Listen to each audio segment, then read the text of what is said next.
गीताई माऊली माझी, तिचा मी बाळ नेणता, पडता रडता घेई उचलून कडेवरी.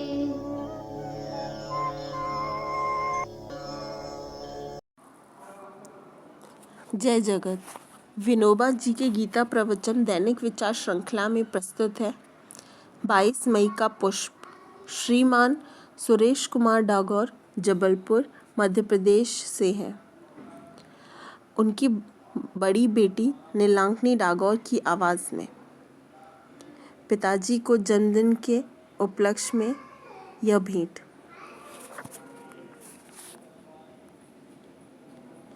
नौवें अध्याय के यही विशेष बात कही गई है. इसमें कर्मयोग और भक्ति योग का मधुर मिलाप है. कर्मयोग का अर्थ है कर्म तो करना परंतु फल का त्याग कर देना. कर्म ऐसी खूबी से करो कि फल की वासना चित्त को न छुए. यह अखरोट के पेड़ लगाने जैसा है. अखरोट के वृक्ष में 25 वर्ष में फल लगते हैं. लगाने वाले को अपने जीवन में शायद ही उसके फल चखने को मिले. फिर भी पेड़ लगाना और उसे बहुत प्रेम से पानी पिलाना है. कर्मयोग का अर्थ है पेड़ लगाना और फल की अपेक्षा न रखना. और भक्ति योग किसे कहते हैं? भावपूर्ण ईश्वर के साथ जुड़ जाने का अर्थ है भक्ति योग. राजयोग में कर्मयोग और भक्ति योग दोनों इकट्ठे हो जाते हैं.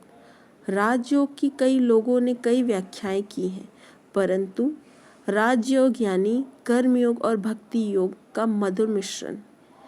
ऐसी थोड़ी में मेरी व्याख्या है. कर्म तो करना है पर फल फेंकना नहीं, प्रभु को अर्पण कर देना है. फल फेंक देने का अर्थ होता है फल का निषेध, किंतु अर्पण में ऐसा नहीं होता. बहुत सुंदर व्यवस्था है यह. बड़ी मिठास है इसमें. फल छोड़ने का यह अर्थ नहीं कि फल कोई लेगा ही नहीं. कोई ना कोई तो फल लेगा ही.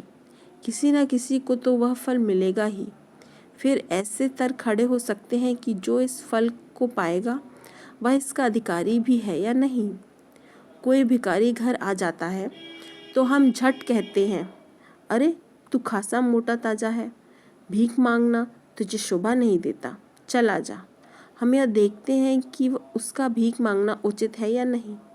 भिखारी बेचारा शर्मिंदा होकर चला जाता है.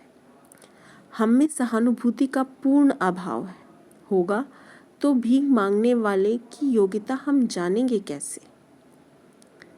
धन्यवाद.